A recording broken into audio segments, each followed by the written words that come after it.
শিক্ষা উন্নয়নে বাজেট কমল 11,000 কোটি টাকা। ঢাকা বিশ্ববিদ্যালয় কেন্দ্রীয়তা বন্ধের দাবিতে রাজশাহী বিশ্ববিদ্যালয়ের শিক্ষার্থীদের রেলপথ অবরোধ।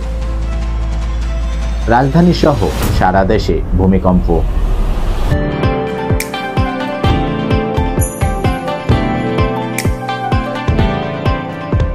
শিক্ষা উন্নয়নে বাজেটে বড় ধরনের পরিবর্তন আনা হচ্ছে। সংশোধিত বাজেট উন্নয়ন কর্মসূচিতে শিক্ষা উন্নয়নের 11,178 কোটি টাকার বাজেট কমানো হয়েছে। শিক্ষা উন্নয়নের জন্য 31,528 কোটি টাকা বরাদ্দ থাকলেও সংশোধনের পর তা 20,350 কোটি টাকা করা হয়েছে।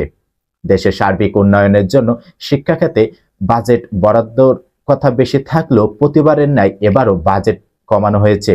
2023-24 অর্থবছরেও 12,000 কোটি টাকা শিক্ষাক্ষেত্র থেকে বাজেট কমানো হয়েছিল।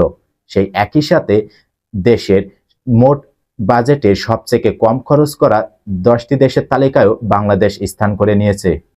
দেশের সকল স্তরে নিয়োগে ঢাকা বিশ্ববিদ্যালয় কেন্দ্রীয়তা বন্ধের দাবিতে রাজশাহী বিশ্ববিদ্যালয়ের শিক্ষার্থীরা অবরোধ করেন। এতে করে ঢাকার সাথে রাজশাহীর সকল ধরনের রেল যোগাযোগ বন্ধ হয়ে যায়। পরবর্তীতে বেলা 1টার দিকে 3 দফা দাবি জানিয়ে রাজশাহী বিশ্ববিদ্যালয়ের আন্দোলনকারীরা তাদের আন্দোলন প্রত্যাহার করেন। আজ বুধবার বেলা 11:30টার দিকে ভূমিকম্প অনুভূত হয়। এ তথ্য নিশ্চিত করেছেন ভূমিকম্প পর্যবেক্ষণ ও গবেষণা কেন্দ্রের কর্মকর্তা রোবায়েত কবির। ভূমিকম্পটি ভারত ও মিয়ানমার সীমান্তবর্তী এলাকায় উৎপত্তি হয়েছিল। উৎপত্তি স্থলে এর মাত্রা ছিল 5.6 মাত্রা। এটিকে মাঝারি ভূমিকম্প বলা হয়।